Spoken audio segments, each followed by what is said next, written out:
Good evening, everyone, and welcome. I was a little confused standing backstage because I heard all this applause and I hadn't yet walked out onto stage yet. And then, when I walk out on stage, there's no applause. Thank you. Jeez. Great job.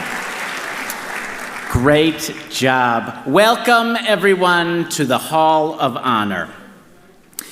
Tonight, over the next hour, we're going to learn about and hear from our honored guests. At this time, I would love to invite the class of 2022 to make their way to the stage on my right. Thank you. I can tell we're going to need some cues from me on when to applaud, so I'll help you out with that, okay? While they're making their way to the stage, I'm going to take a few minutes and share the history of the Hall of Honor. The Hall of Honor was first celebrated in 2015. It was established to honor alumni, staff members, and community members who have demonstrated excellence in their field and their commitment of service to District 101. Anyone can nominate any individual for their accomplishments or service. There are many worthy candidates, and nominations are ongoing. I would encourage you to go to the website and let Hall of Honor Committee know who you would like to nominate.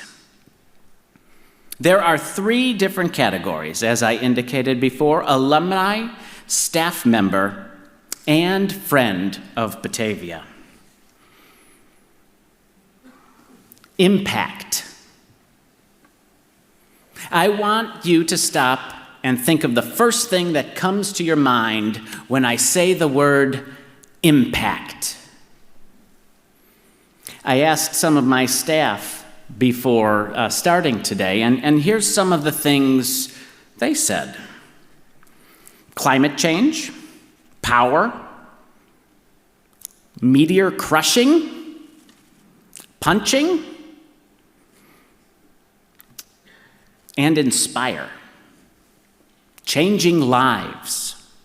I personally think of the impact of a steak hitting the grill, and the smell that gives. There are many different kinds of impacts. And today, we are extremely blessed to find out the impact that the class of 2022 has brought to the world. Without further ado, the first 6 recipients are in the alumni category. Our first honoree is Dave Brown. Now David Brown was born in May 1954, the son of former Batavia Mayor Robert Brown and his wife Lillian. Dave is a 6th-generation Batavian who lives in Batavia with his wife Marge. They have 5 children, 7 grandchildren, and 2 great-grandchildren. He graduated in 1972 from Batavia High School and transitioned from working part-time to full-time in the construction industry after graduating. He has worked in the construction industry for 50 years. His passion for this began with the building trades classes he took while in high school. Dave was elected in 1997 to represent the 7th Ward in the city of Batavia. After 5 election cycles and 22 years of service to his community, he decided to take a step back from city government. Notable projects that were developed during his time on the council were the involvement and the redevelopment projects in downtown Batavia, such as River Street and downtown streetscape. Approval and creation of sidewalks to all schools that didn't have them, as well as placement in other neglected locations. Dave has also volunteered for many impactful projects in Batavia. Dave also has volunteered in support of the Access Toy Drive held at Christmas each year. He served on the planning committee, celebrating the 60th anniversary of the Saturday Evening Post cover of Fox River ice skating. Most recently, Dave volunteered his time to locate and build the Batavia Boardwalk shops. and was the recipient of the Batavia Main Street Co-Volunteer of the Year Award. During the pandemic, Dave worked with the City of Batavia and the county to secure the old Sam's Club building for a very needed and successful cane vaccination site.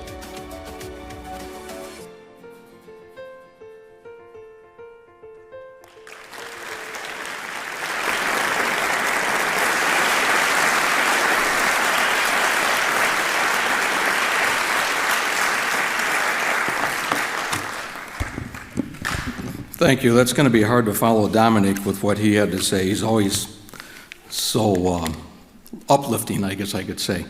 But good evening, everybody. And thank you all for coming here tonight, and thank you to the Hall of Honor Committee for hosting this event. I am humbled and honored to stand here tonight in front of you as one of the Hall of Honor recipients this year being recognized. Serving the people of Batavia and volunteering in my community has always been very important to me.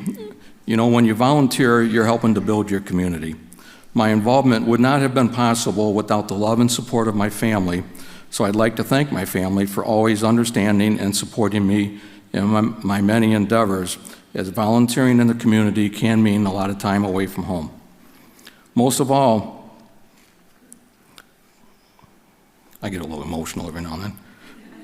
Most of all, I especially want to thank my wife. She has always encouraged me to follow my passion and back me up on the home front when I am participating in events or late-night city council meetings.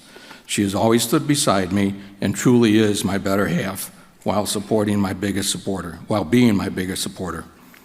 As I reflect back on my time at Batavia High School, I certainly can't say that I was a perfect all-star student.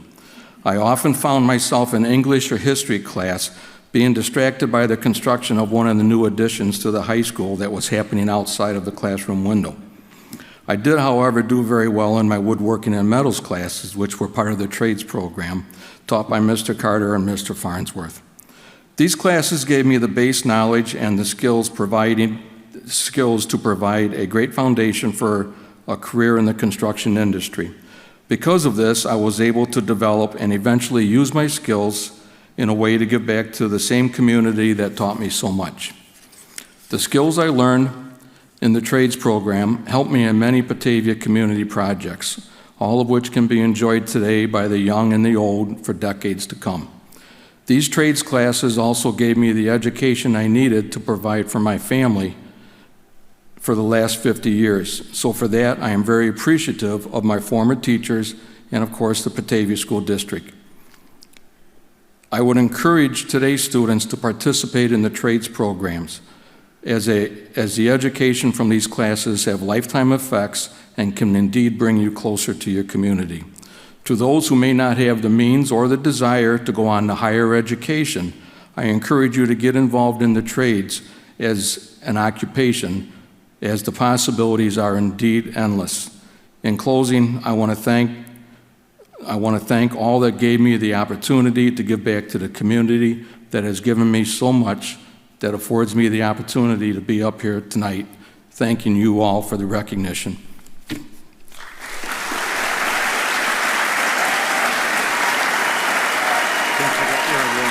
Thank you.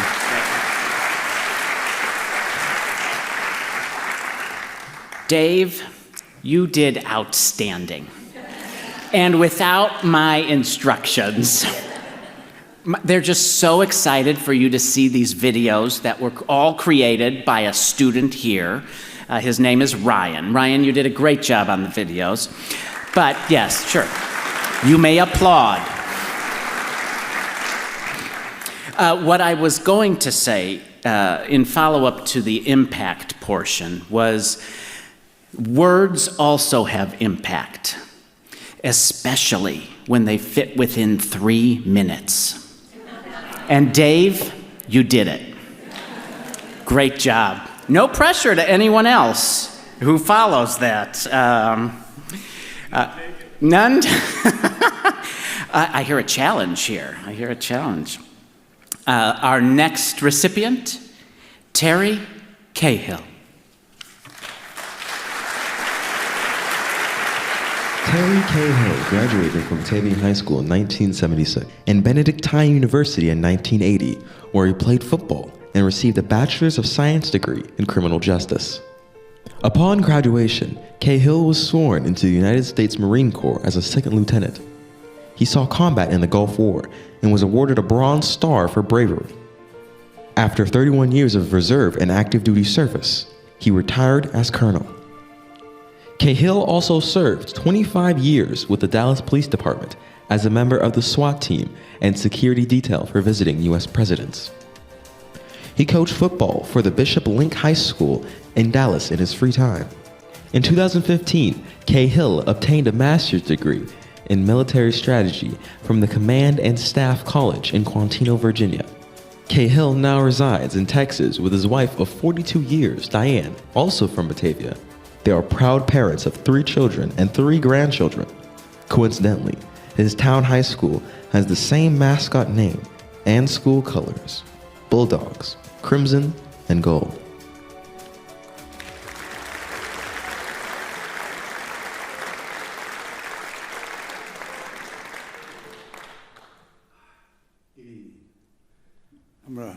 A friend of mine let me borrow her sunglasses here because I forgot to bring my glasses today, so I'm going to kind of wing this a little more than I usually do, if I can read it.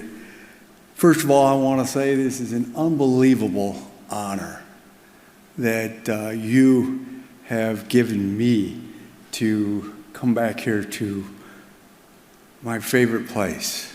All right, this high school is very special to me and to my friends, excuse me, that we grew up at.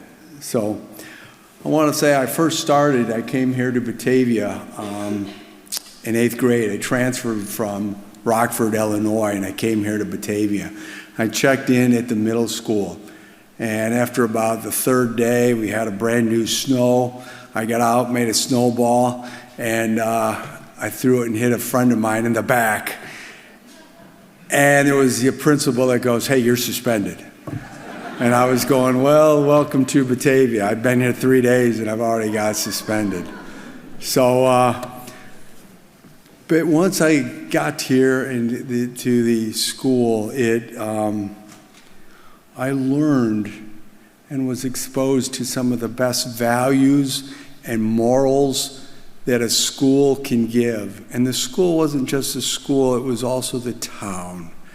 Okay? I learned the values of what's right and wrong, what hard work does.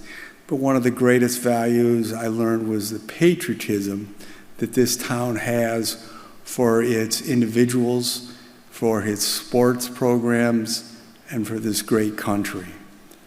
And for that, I'm eternally grateful that they taught me some of the things that I used later in life.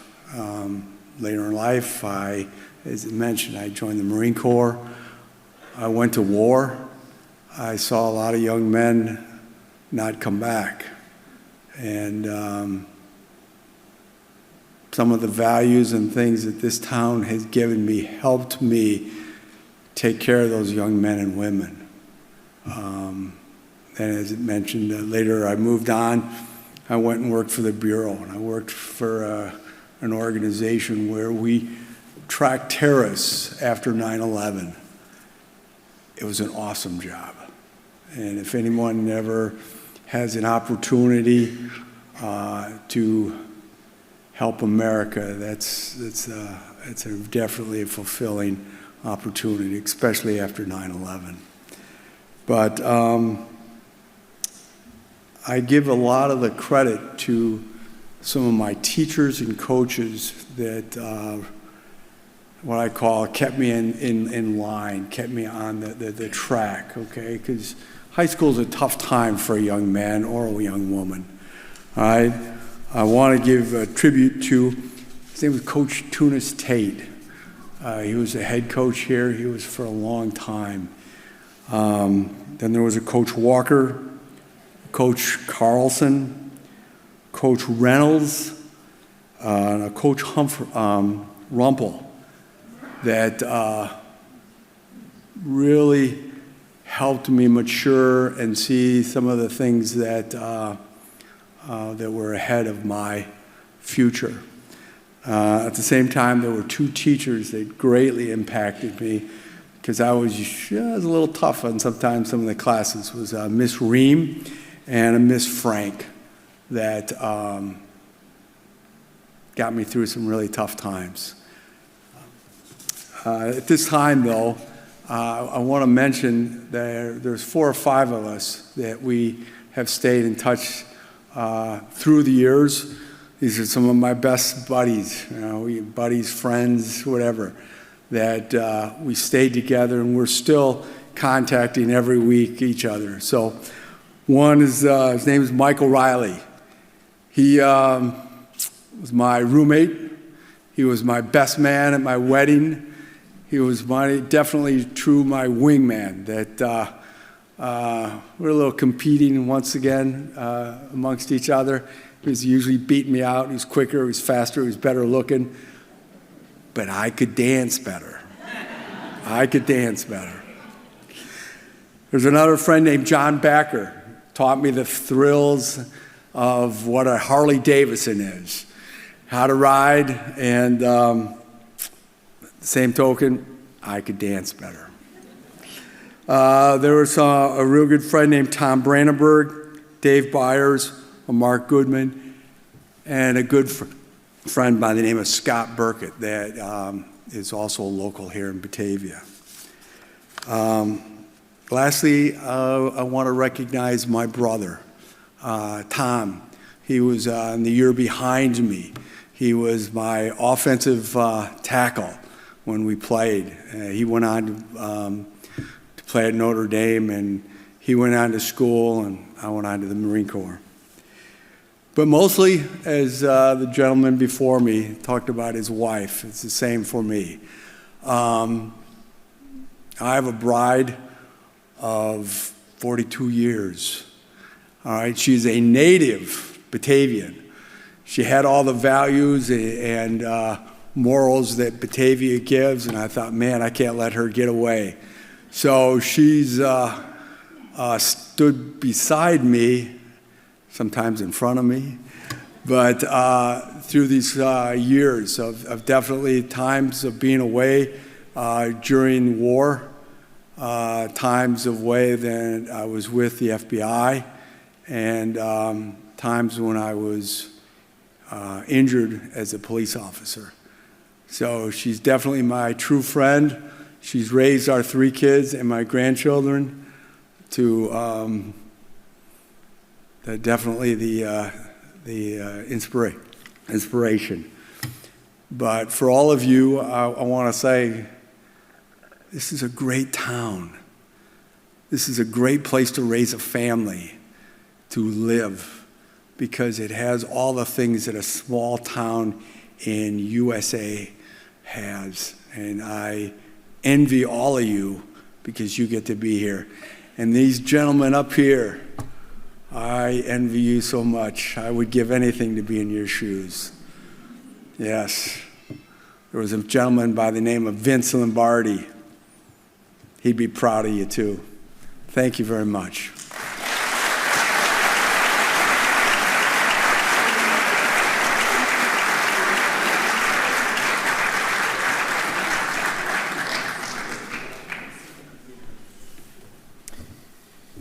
Terry, you teased us with what a great dancer you are, but we have time. If you, come on. You know what? We'll just put a pin in it. We're doing 42nd Street later this year, and we'll just invite you for a cameo on it. How does that sound? Without further ado, our next recipient. Pam Volsky is a 2080 BHS grad and 4th generation Batavian. She and her husband Dan have 3 grown children, 2 sons and a daughter, who are all Batavia High School graduates. Her family also includes 2 daughters-in-law and a son-in-law. They're looking forward to being grandparents in September. Her major accomplishments have all been based on community volunteerism. Pam was involved at HG Storm in the PTO, heading up several fundraising events. including several years of fun fairs in the Market Day program. She was also an active member in both Brownies and Cub Scouts. As a den leader and committee volunteer, Pam became involved with the Batavia Music Buffs and served on the board for several years and participated in the cheese and sausage and hoagie fundraisers. On a personal level, for more than 20 years, they have hosted a Thanksgiving Day open house to an average of 100+ guests while raising money and donations for the Batavia Interfaith Food Pantry. She also volunteers each summer at Lutheran Outdoor Ministry Center for several weeks as Camp Grandma. Pam is a lifelong member of the Bethany Lutheran Church. Over the years, she has run the Cafe Bethany program, serving around 200 meals weekly. Pam has been employed by the Batavia Nursery School since 2002 and has served as its director for the past 5 years. She enjoys the opportunity to help young students begin their educational journey.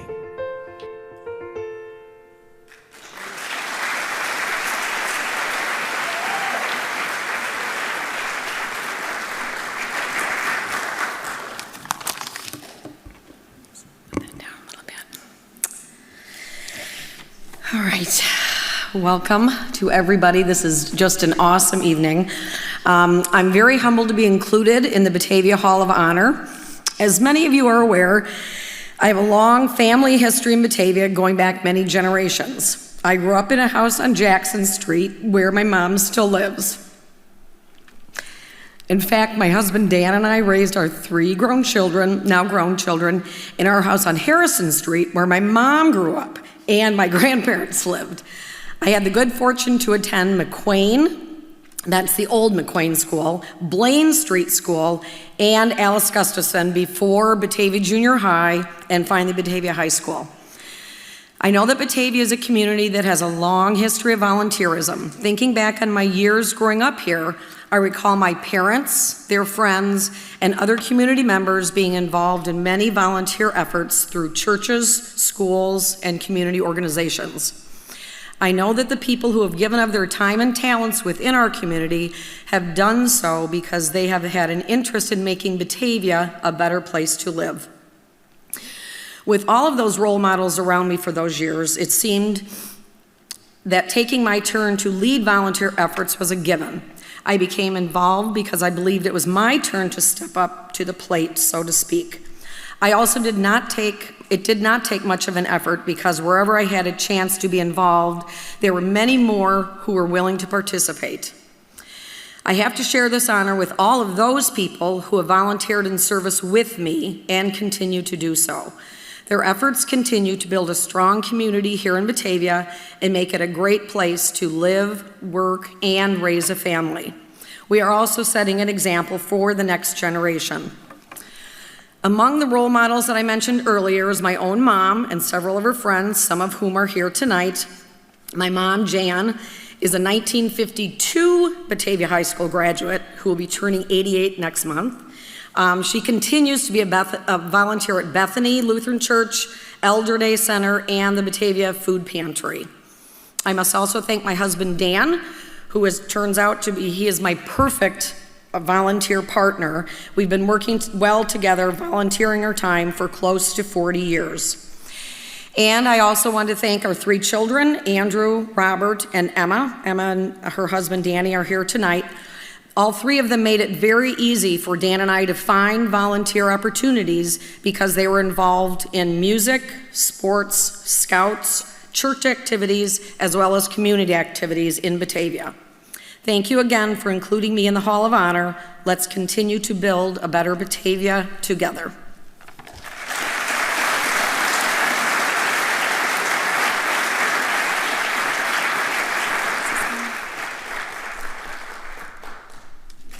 You guys are getting so good at this applause thing. Taking half my job away. Next, we have Johnny Maurer. Today, George Sheets will be accepting the award on behalf of the Maurer family. Johnny Maurer was a Batavia High School coach and suggested the first homecoming celebration. As a student, Maurer led Batavia to 4th place in the 1921 state basketball tournament. At the University of Illinois, he played reserve halfback for one season with his roommate. Arnold E. Red Grang was one of the first college basketball players to shoot a one-handed shot and was elected captain of the basketball team as a junior, and was awarded the University of Illinois Conference Medal as an outstanding athlete and scholar. A legendary basketball coach, over a 32-year career at the collegiate level, Maurer coached basketball at the University of Kentucky, where he developed the bounce pass and paved the way for his successor, an equally legendary Adolph F. Rupp, and coached football as an assistant in Miami University and the University of Tennessee, where he was the fastest to 100 wins in school history. Maurer was the first and only man to serve as head coach at 3 different SEC schools in the same sport. His friend, Vincent Lombardi, recruited him to the NFL, where Maurer ultimately worked as a scout for the Green Bay Packers, St. Louis Cardinals, Cleveland Browns, Baltimore Colts, and Dallas Cowboys. The John W. Maurer Awards for Athletic and Academic Achievement are presented annually by the Optimist Club of Knoxville, Tennessee. He was inducted posthumously into the Tennessee Sports Hall of Fame in 2002.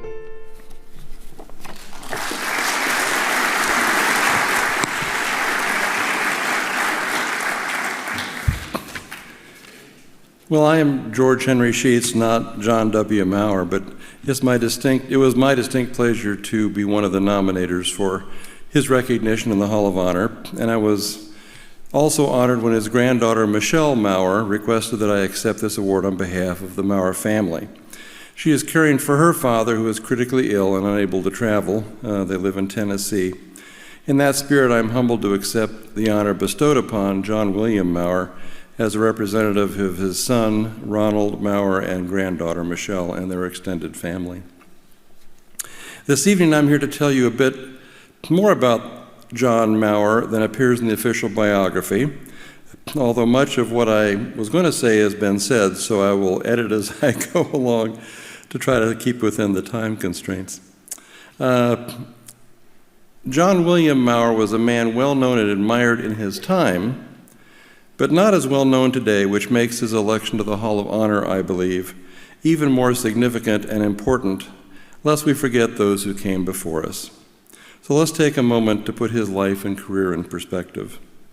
He was a humble, hard-working, honest, and highly respected man. According to his granddaughter Michelle, he stood an imposing 6 foot 4 inches tall and loved to fish. Yet to her, he was the gentle giant with large hands who gave bear hugs to his granddaughter, who adored him. He was born in Aurora, Illinois in 1901, lost both parents by the time he was 13 years old, and lived with his sister Helen, or Lena, and brother-in-law Nels Arthur Larson in Batavia. He and his wife, Grace Lucille Babst, had 2 children, Lieutenant Colonel John Craig Maurer, who is now passed, and Ronald Joseph Maurer, and 5 grandchildren.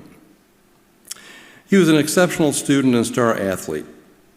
As was noted in the video, he led Batavia to 4th place in the 1921 state basketball tournament.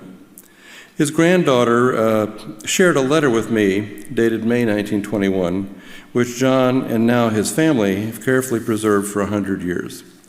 This letter is on Batavia Public School stationery, and I think was unknown to anyone in Batavia before she sent me a copy of this, and was signed by Superintendent Howard C. Storm, Principal Edith P. Shepard, and 6 Batavia citizens. It reads in part as follows. In consideration of the fact that John Maurer has lived up to the ideals of our high school and possesses the sterling qualities which we believe make for real manhood, we each agree to loan him $50 a year for 4 years to be used by him for attendance at college.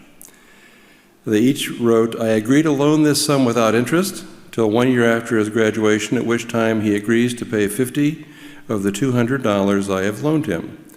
He agrees further to pay $50 each year thereafter till the whole sum is paid. I am to receive no interest on any of it for the time mentioned. That, to me, is remarkable.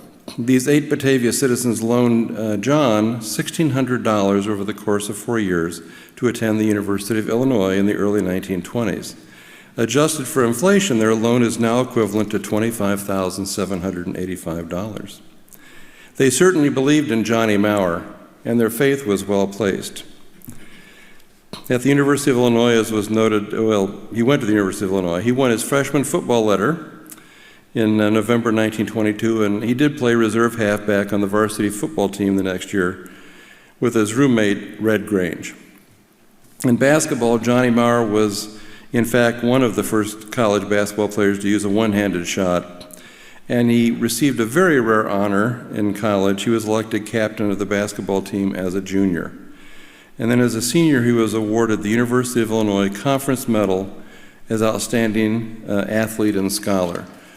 And this is an honor shared that each Big Ten school gives one award each year to a student. He then returned for 1 year to coach football, basketball, and track at Batavia High School. And in 1926, as noted, he suggested Batavia's very first homecoming celebration. Unfortunately, a loss to St. Charles, but we'll move on from that real quickly. From Batavia, he went to the University of Kentucky as head basketball coach and turned around a program that was not in good shape. He was a legendary coach over his 32-year career at the collegiate level. He developed the bounce pass at the University of Kentucky, and his successful Wildcat teams were known as the Maurer Men. After a stop at Miami University in Oxford, Ohio, he went to the University of Tennessee, where he, as was noted, the fastest to 100 wins in school history, a record that still stands at 131 games, and had the best won-loss percentage, 76.4%, of any modern Tennessee coach, a record that also still stands.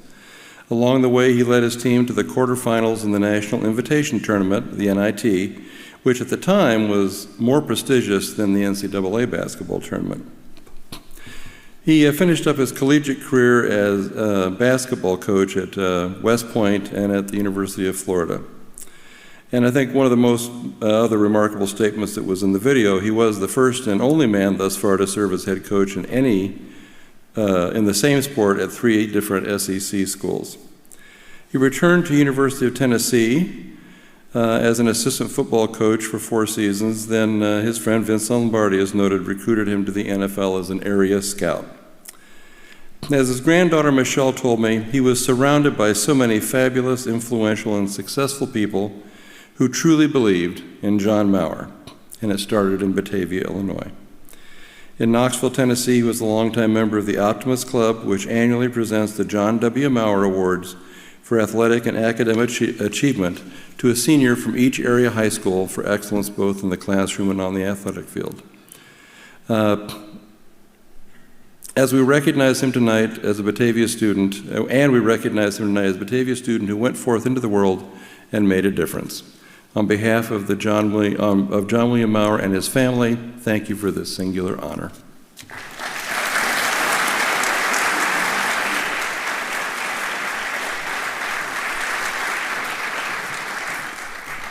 Thank you, George, for that nomination. That's the thing about impact. We don't always know who we are impacting. We know when we've been impacted, but when we're the one doing the impacting, boy, say that word over and over again, it sounds like a weird word, doesn't it? When we're impacting someone, we don't always appreciate what is happening. And we don't always know that in that moment, someone is being impacted. We can be impacted for good or bad.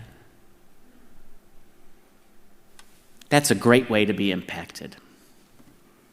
Our next recipient is Megan Reed.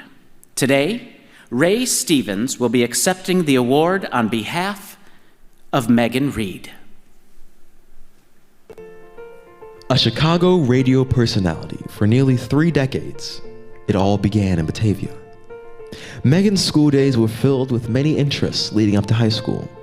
where she was active in the student council, serving as vice president of her senior class, involved with the American Field Service, drama club, and school yearbook. As an AFS exchange student, she spent the summer of 1981 with an Arab family in Mombasa, Kenya.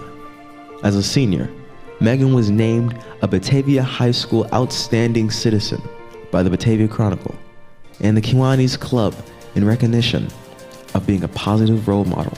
Graduating in 1982, she attended Iowa State University in pursuit of her degree in broadcast journalism. And while there, she worked at radio stations in Ames, Iowa, and interned at the WXRT-FM in Chicago, where she quickly began attracting high ratings as an afternoon drive personality. In 2001, she left the WLIT-FM to be a stay-at-home mom to her husband Steve and 3 children, Shannon, Declan, and Matthew. In 2005, she returned to Chicago Airwaves, hosting middays at the WILV-FM until leaving in 2014 to undergo treatment for an illness that eventually took her life in early 2016. Megan had much love for radio businesses and her connection to listeners. Among her peers, she was considered a shining star, and she stayed true to her favorite quote, "I'm going to make everything around me beautiful. That will be my life."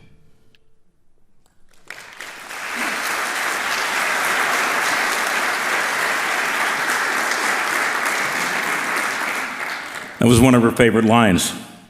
I'm going to make everything around me more beautiful, and that will be my life. It's a quote from Elise DeWolf, and again, one of Meg's favorites. When Megan's mom and her husband, Steve, asked me to accept this on the family's behalf, I was honored, emotional, and scared because you want to do a good job for your friend. It's been said that when I was inducted into my Hall of Fame in West Chicago, I never practiced a speech this long. Our paths crossed early in our radio careers, and I'll always remember my first night on the radio. I was scared to death. For kids that love radio and come from small suburban towns, this is what you wait for. This is your chance. Like Eminem saying, you got one shot. You got to be good at it. You got to get it. You got to seize the moment. Megan was working evenings, which was 7 to midnight, and I was coming in to do the graveyard shift, midnight till 5:30. She trained me, showed me what to do. I thought I was ready. And as she's getting ready to leave for the night, I thought, well, maybe she'll stick around for the first hour just to see me through. She's like, nah, I'm going to get out of here. I've been here for 5 hours. Time for me to go home. Don't worry about it. It's just a 50,000-watt radio station with about 500,000 listeners. She said, you'll be fine. The thing about Meg is when she said you'd be fine, she meant it. And there was a certain comfort in her voice, a voice of reason. She really was wise beyond her years. And her advice to me was always, slow down. Yeah, you're going too fast. Don't try to get to the city. Don't try to get to New York. Don't try to get to LA too quick. You'll get there. Just slow down. I took that advice, and it wasn't long before 2 kids from the suburbs, one from West Chicago and one from Batavia, were making ratings news in Chicago. Number 1 in Chicago radio is a big deal. But tonight isn't about Megan's accomplishments in radio, because if I were to sit here and talk about that, we'd be here longer than the night Coach Matt Holm gave his induction speech. Sorry, Coach, had to do that. In this town, you've heard a lot of people speak about the foundation. Miranda Lambert sings a song about the house that built me. And in Megan's life, that house was built by her mom, Cynthia, and her dad, James, but that was just the start of the foundation. That construction started when she was a Girl Scout here in town, when she was in 4-H, when she was Batavia's Student of the Year. It was made when she was Batavia's Outstanding Citizen, when she was president of her class, when she spent 4 years in drama doing countless school plays. It was made during her time spent with the American Field Service, where she would eventually lead a trip to Kenya and do what I like to call doing good in the hood. Megan Reed was a good person, and she did these things before it was a sign that you could put in your lawn that you bought at the local Hobby Lobby. She did service, and she lived it. We talk about privilege a lot these days, and in the career Megan chose, there's really no privilege. It's only hard work and sometimes luck, and sometimes they intersect. But I think she did have a certain privilege, if you will, and I think many of us in this room share that same privilege. It's the privilege that somewhere in our life, a grandma, a grandpa, a dad, or a mom made the decision to move to Batavia, Illinois, and make Batavia their home. When Megan told me about her hometown back in '86, I had no idea that I would end up here, and that Megan's high school friend Dennis Piron, some of you guys might know him, would have such a big role in my kid's life. I'll never forget the excitement when I called Meg and I said, Meg, my kid's going to be a Bulldog. He's hanging out with Coach Holm. He's hanging out with Dennis Piron, and he's going to be a starter. Megan said, does your kid have a cell number? I want to give him a call. And she told my boy about what it was like to play football on Friday nights in Batavia. And I don't know what she said to him that night, but 4 years after playing football for the Batavia Bulldogs, he walked across this stage, as most of you guys are going to do, and he accepted the Mr. Bulldog Award for fierce competition against a high school that is so big in football. She set something in his mind that was going to let him not fail for this community. That's what Megan did. Talking with Steve, Megan's widower, the other day, we talked about the just plain coolness that she exuded, how she changed literally the life of millions. That's what you do when you're on the radio. And you can do it in 15 minutes or you can do it in 15 seconds. She could do it in 15 seconds. It was the gift that she had as one of the best human beings I know to make people feel loved. When Megan was fading, she was concerned for Steve. She was concerned for her kids, as any mom and wife would be. But she met her brain cancer diagnosis with strength and courage. And she wanted Steve to know that he was going to be okay. And she wanted him to live a life that served him and her kids well after she was gone. Selfless and beautiful don't begin to teach you about the zenith that this woman was. We lost Megan on Valentine's Day of 2016. Her kids were holding her hand in the living room as Meg let go of life. As summer turned to fall that year, the family that had just lost their mother danced in joy as Megan and her family found joy in her beloved Cubs winning the World Series. Perhaps a sign that if a Cubs could win a World Series, the Casey family would somehow be able to survive without their beloved mama. When you live a life like she did, her memory simply cannot fade. It lives in this town, and it passes on to her beautiful family that's here tonight.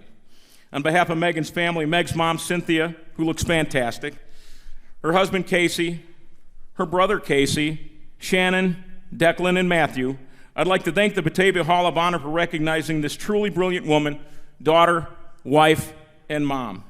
In closing, I know that Megan would like to say three things tonight. She'd say, I don't deserve this, and I don't know what all the fuss is about. And then she would thank you profusely for the honor. And third, she would say, beat Geneva.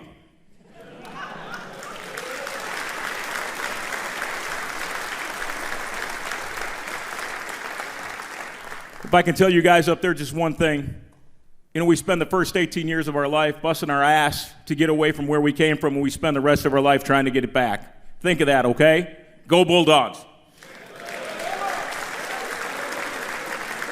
I'm going to make everything in my life more beautiful, and that will be my life. Thank you.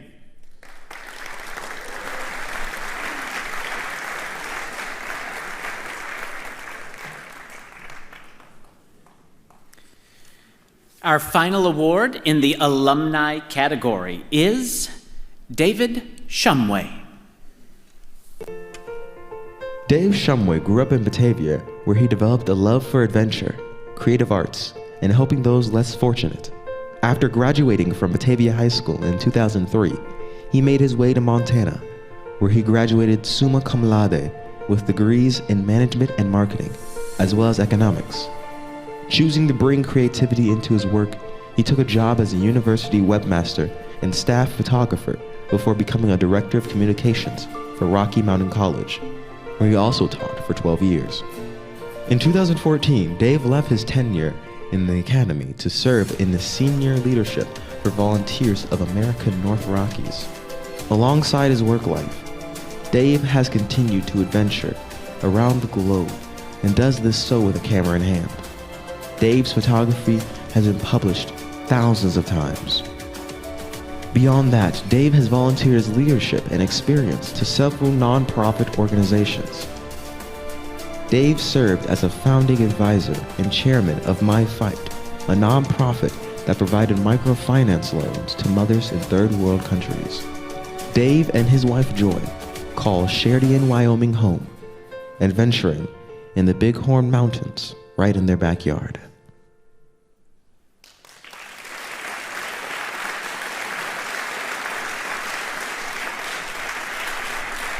Well, of course, I get to be last, and I have to follow a radio personality, setting the bar quite high. I've only got 3 minutes. I'm used to 90-minute lectures. I've written a 12-minute TED Talk, so 3 minutes, going no notes. We're just going to chat a little bit. Thank you so much. This is a huge honor. I really, really look at the folks that I'm being inducted with, look at the folks that have been inducted before me, and go, I really don't know that I belong in this group, but thank you. I am so blessed in so many things in my life, as we talked about, as that video talked about. I've gotten to go some incredible places and do work for National Geographic and all kinds of things. It all started because I was born in Batavia, and I don't even know how many generations. Most of you know Shumway Avenue, Shumway Foundry, so on and so forth. That's my family. I have been incredibly blessed to come from this place, to have the opportunities, the education that I had, to, just walk down the hallway and looked at all of our conference championships from years in track and cross country. I threw a swing singer photo in there. So many incredible things that I got to do because I grew up here in Batavia. But more importantly, as everyone's talked about, those of us in Batavia have a sense of pride in our love for one another, for our community, for those less fortunate. And that was instilled on me, and as I went off to do other things, I needed to do that. I needed to give back. And I've been blessed to be on boards of several nonprofits. I work for a large nonprofit now. And what I would encourage, and I love that I've got some football players here that are young and have a whole life ahead of them.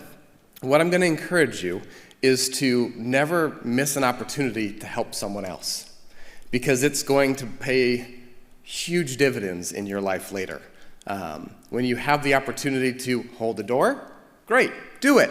When you have an opportunity to help someone less fortunate, do it. And then for those that aren't maybe quite as young, there are a lot of people that need mentorship. There are a lot of people that need someone who's experienced life, has figured out how to open doors, to look and give back to that next generation. I would encourage you and myself to do that for everyone we get the opportunity to interact with. Thank you. Have a great night.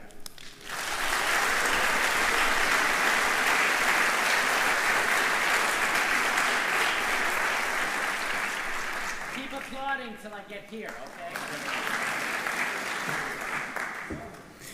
Thank you. Our next category is staff. Please learn a little bit more about Mike Gasperi. Mike Gasperi started teaching at Batavia Junior High in 1978 and moved to Batavia High School in 1985, where he was a teacher, athletic director, and coach until his retirement. One of his many nominations, the premise was the same: his love for Batavia, the students, the people, and his fellow staff members. Some words in these nominations were used to describe Mike were integrity, players, team first, innovator, motivator, and family man. Mike took over a floundering football team, and with his vision, the team and the community came together. Youth football leagues became a part of that vision, a program that is still going strong. As an educator, he helped build a positive culture and was fair and flexible when dealing with issues. I believe in you. Mike was known to communicate that with his students, athletes, and coaches. Anyone who had contact with him knows that this saying created a positive atmosphere. The trickle-down effect from this event went from high school to middle school to elementary school and affected the entire community. The philosophy of hard work and positive attitude still continues within our schools and community.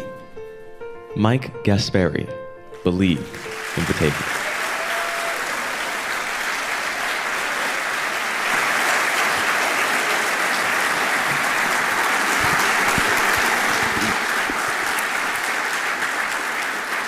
Before I begin, Dom, where are you hiding back there, sir? You mind stepping out here just for a second? Unless you're in a soundproof room somewhere.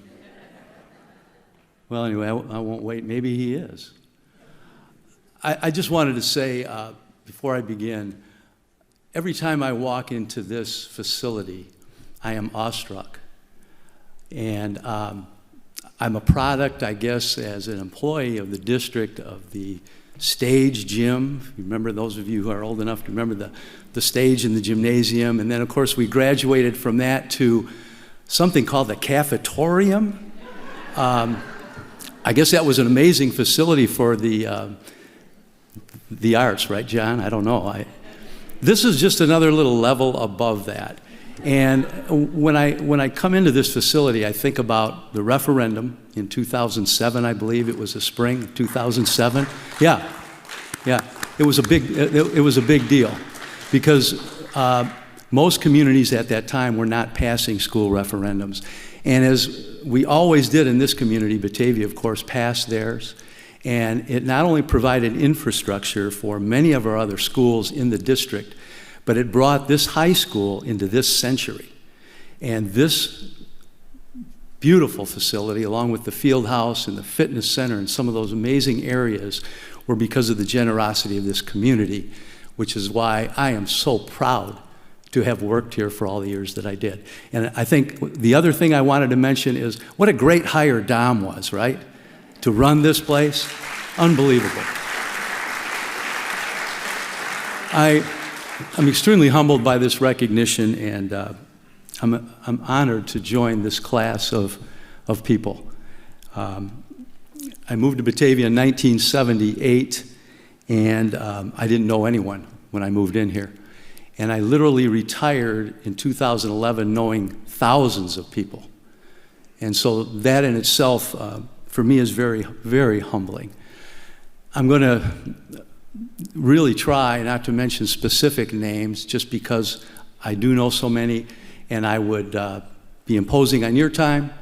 I would be, I know, forgetting people that are very important and neglecting some of those people. But I do want to recognize my family. I said to the guys, my wife, Marcia, was just the constant in our family, so supportive of our football program and all of our athletic programs.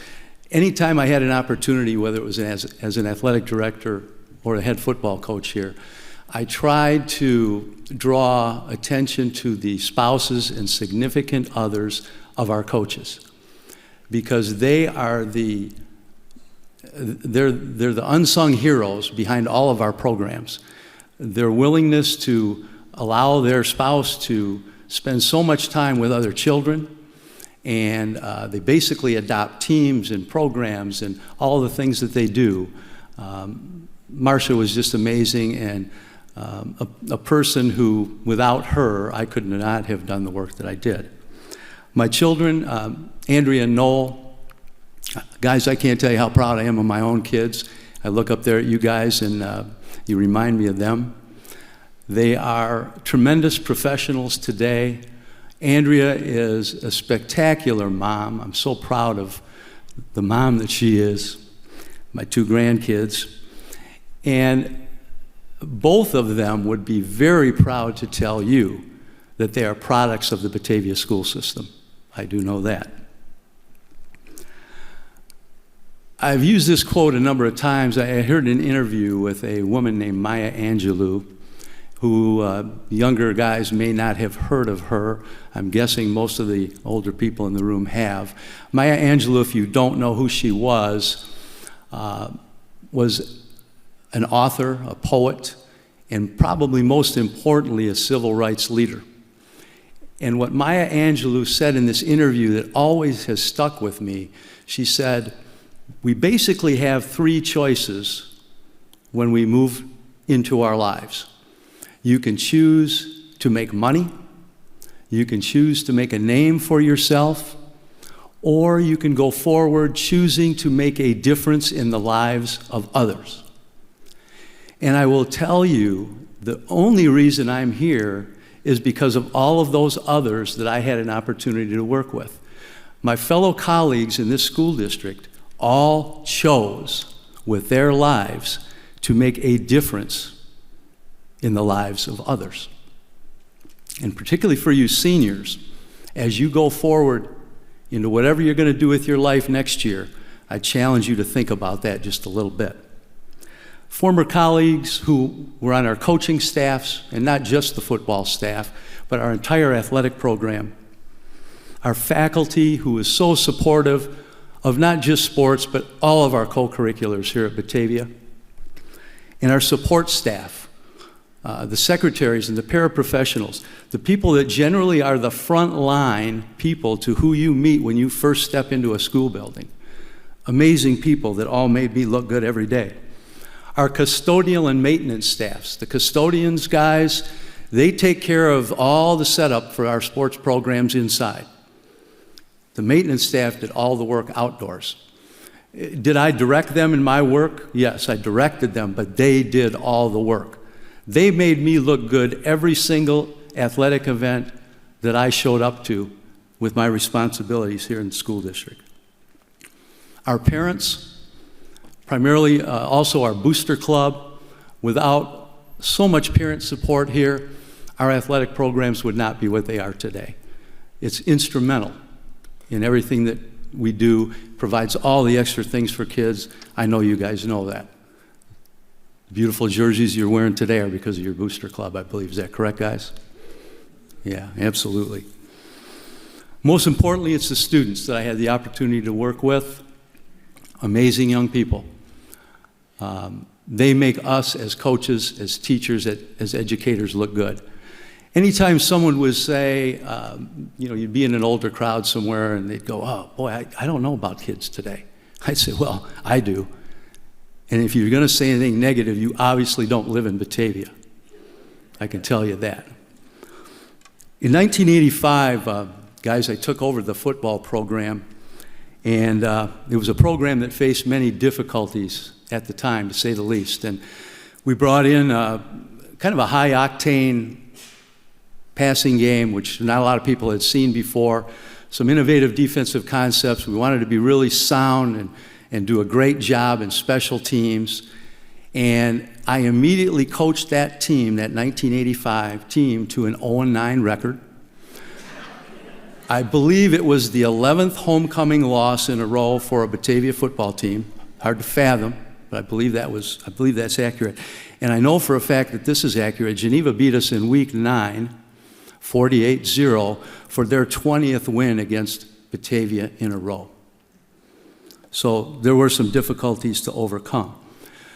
What I really want to emphasize, however, about that is the fact that what I really learned very quickly as a coach, and I was a young coach at the time, was that the most important moments that I would have with our team, and this was over my 27 years as head coach that I learned this very quickly, was the moments that I would have after we had failed or after we had lost.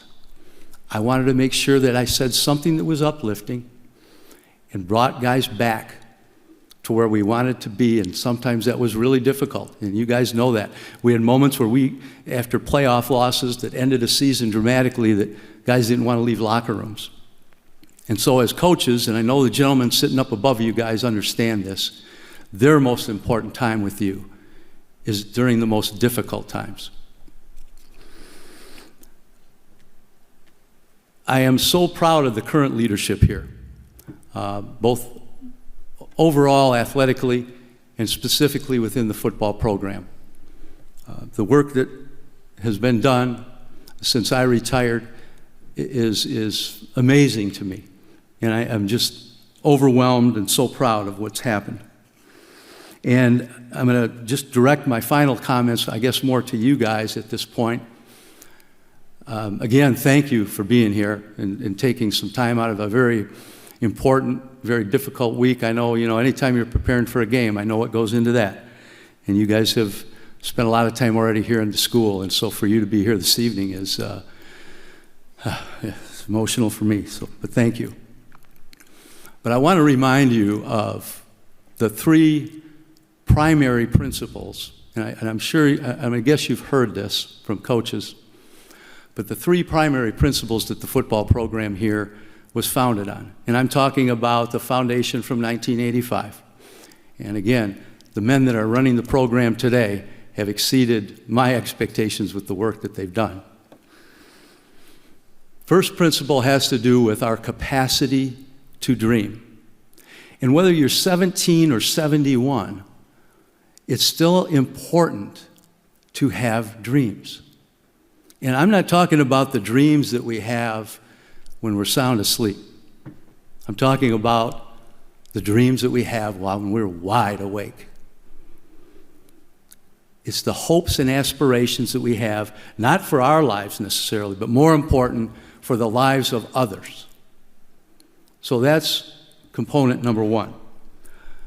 Component number two is to have the courage, and this does take courage, to set goals that will allow you to accomplish those dreams. And I know you guys have dreams, do you not? Just for your season, you have spectacular dreams, I know that. And I know you set goals. Well, the third component, and I know you're doing this every day in practice, I know you've done it throughout this week in preparation for this game against the Lancers, or does it even matter? It's the willingness to work your tail off to make sure that you accomplish your goals. And that's how your dreams come true. Are your dreams guaranteed? Absolutely not. But you've only failed if you don't dream, if you don't set goals, and if you haven't worked. And you guys have done all of those things. So you're already successful, man. You're already successful. I cannot wait to watch you play tomorrow night. In closing, I've said this before. I don't know where I heard this, but I will just say it one more time. I heard this years ago, and it fits tonight for me. Our lives are not measured by the number of breaths that we take, but by those moments in life that take our breath away. Thank you for a breathtaking moment for me and my family this evening. Thank you.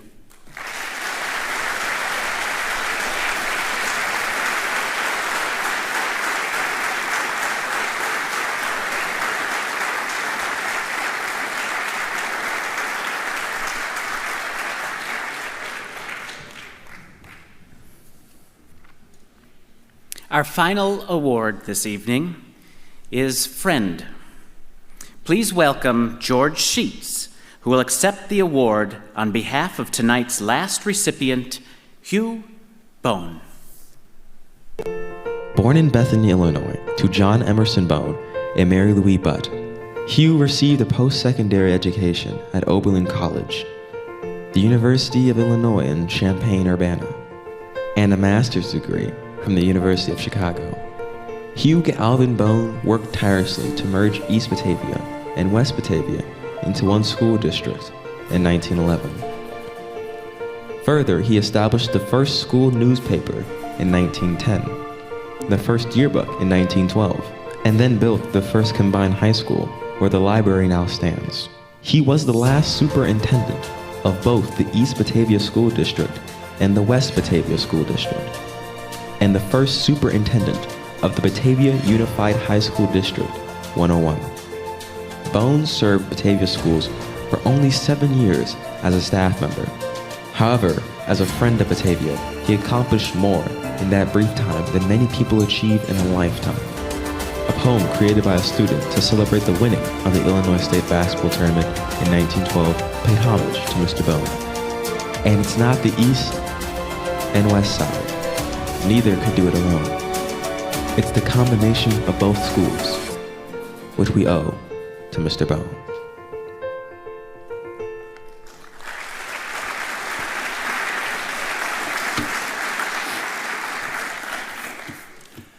Well, here I am again. I'm still George Sheets. And I'm very proud of what Hugh Alvin Bone did for Batavia and its schools. As was just stated, he served for only 7 years as a staff member and accomplished more in that brief time than many people achieve in a lifetime. And I'm humbled to accept the honor bestowed this evening upon him. He was the superintendent of schools from 1909 to 1916. He was born in Bethany, Illinois, down near Decatur. He received his post-secondary education at Oberlin College in Ohio, as was mentioned, the University of Illinois, and finally his master's degree at University of Chicago. He and his wife, Florence Crowder, had 4 children: Horace Orlando Bone, they had wonderful middle names, Morris Oberlin Bone, can't imagine where he found that name since he went to Oberlin College, and Laseneth Maureen Bone, who went by Maureen. I don't think she wanted her first name, and Hugh Alvin Bone Jr., and 3 grandchildren. The grandchildren died without issue, so sadly Mr. Bone has no living direct descendants.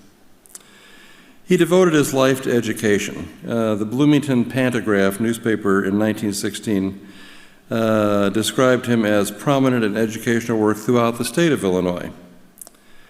In quick summary, before Batavia, he was a teacher in Lake City, Illinois, served as superintendent of schools in Sullivan, Illinois, and Sycamore, Illinois, then came to Batavia. During summer sessions, he served as an instructor at county teachers' institutes and taught civics and history at what is now the Illinois State University in Normal, Illinois. He left in 1916 from Batavia to go to Sioux City, Iowa, to become principal of the high school there. But by 1922, he was back in Illinois, again teaching at Illinois State. His final teaching position was at Northwestern University in Evanston. By 1930, he was back in this area, living in Aurora. By that time, he was retired as an educator, was working as an agent for the Equitable Life Insurance Company, and serving as a field executive for the Fox Valley Council, Boy Scouts of America, one of the early Boy Scout councils in this area. He moved to Batavia just a year before his sudden and untimely death at age 65 in March 1939. He was a man well known in his time, yet not as well known today, as I said about my previous honoree, which makes his election, I believe, more significant and important, lest we forget those who came before us. And he was special. What is now history to us was simply a life lived to Mr. Bone and his contemporaries, yet Hugh Alvin Bone was one on whose shoulders we now stand. So let's take a moment to put his contributions to Batavia in perspective. In 1909, a remarkable, unprecedented yet purposeful event occurred in Batavia, Illinois, which was then served by 2 different school districts, one on each side of the Fox River, one on the east side and one on the west side. The boards of education for both districts appointed the same person as their superintendent of schools. Thus, beginning in September 1909 through April 1911, just one superintendent, Hugh Alvin Bone, had charge of both districts. It was the first definite step toward unison of the school districts. At the high schools, though the classes met separately, they united in athletics and considered themselves as one high school. He worked tirelessly for 1.5 years to unite the 2 school districts into one. The consolidation was approved by the voters in April 1911, making Mr. Bone, as was noted, the last superintendent of both the East Batavia and West Batavia school districts from 1909 to 1911, and the first superintendent of the new Batavia Unified School District, number 101, from 1911 to 1916. During this time, he successfully undertook the prodigious task of updating, standardizing, and improving the school curriculum. Because first and foremost, he was an educator. And Mr. Bone clearly understood public relations. The very few extant records suggest that many Batavia high school traditions started during the merger process, which actually began in September 1909. No doubt such traditions as athletics, school colors, music, including school songs such as the Loyalty Song, which was in use prior to October 1915, and school publications such as the Batavia School and Home Bulletin, which was created to promote the merger of the districts and was delivered gratis to every household in Batavia by courier, they became an important part of the unifying process. Batavia would not become the Vikings until 1932. Yes, it's true, they were the Vikings. Would not become the Bulldogs until 1945, but the earliest known reference to Batavia High School's official colors appeared in the school newspaper in March 1911 in a poem by Edith N. Abernethy, who was a junior, called What Made Batavia Famous. It's our team that made us famous, not windmills we claimed of old. It's our team that made us famous, clad in sweaters of crimson and gold. This 32-line poem, which celebrated Batavia's 1911 basketball team and near championship season, was also a paean to unification. And we saw the final quatrain on the screen, and I'm just going to read it again because it means a lot, I think, to us in Batavia. It's not the east and west side, neither could do it alone. It's the combination of both schools, which we owe to Mr. Bone. Somehow he never got a school name for him, but we're honoring him tonight. As a sidebar, in 1912, 1 year after consolidation, Batavia, with only 166 students, became the second smallest school ever to win the Illinois State Basketball Championship in the one-class era under Mr. Bone's tenure. Mr. Bone's oldest son, Horace, played right guard, and the principal, Kenneth C. Merrick, was actually the basketball coach. It was a small school back in those days. The first year book was called the BHS, those are the initials of Batavia High School, appeared in 1912 and was dedicated to H.A. Bone for unifying the Batavia schools and making the yearbook possible. The dedication in the fifth yearbook in 1916 echoed this theme. Superintendent H.A. Bone, to Mr. Bone, in appreciation for his untiring efforts to secure for us the best in high school life. Mr. Bone then built Batavia's first dedicated high school building, which, as you know, is located where the library now stands, and that opened in 1915. So in memory of Hugh Alvin Bone, a noteworthy educator and Batavia's founding superintendent of schools, and on behalf of the generations of Batavians since September 1909, the beneficiaries of his remarkable legacy, thank you for this singular honor.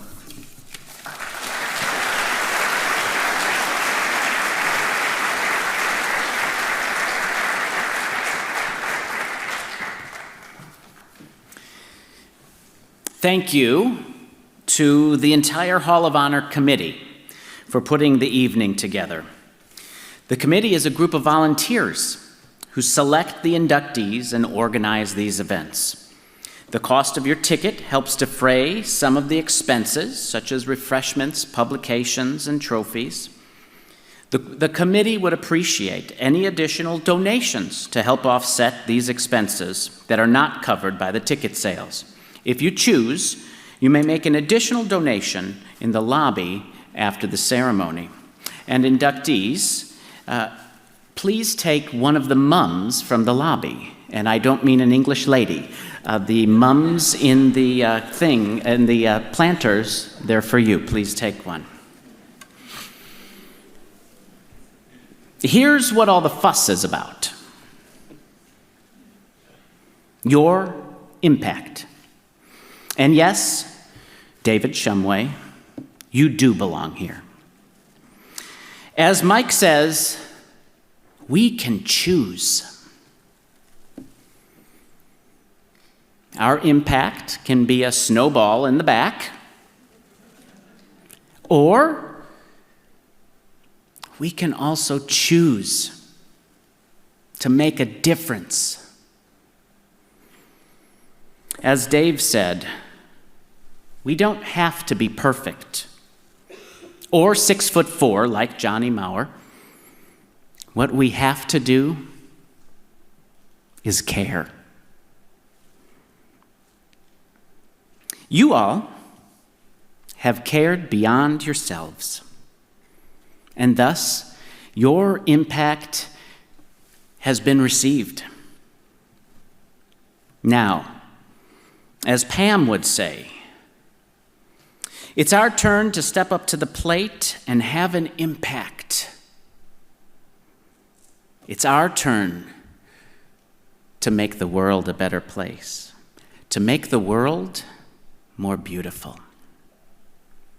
I hope you all aspire to have the impact that the class of 2022 has had. Who has impacted you? Nominate them today to be inducted in the class of 2023. Thank you all very much, but most importantly, thank you all very much for your impact. You may meet and greet with tonight's honorees in the lobby. Thank you all for joining us, and maybe we'll see you next year. Who knows?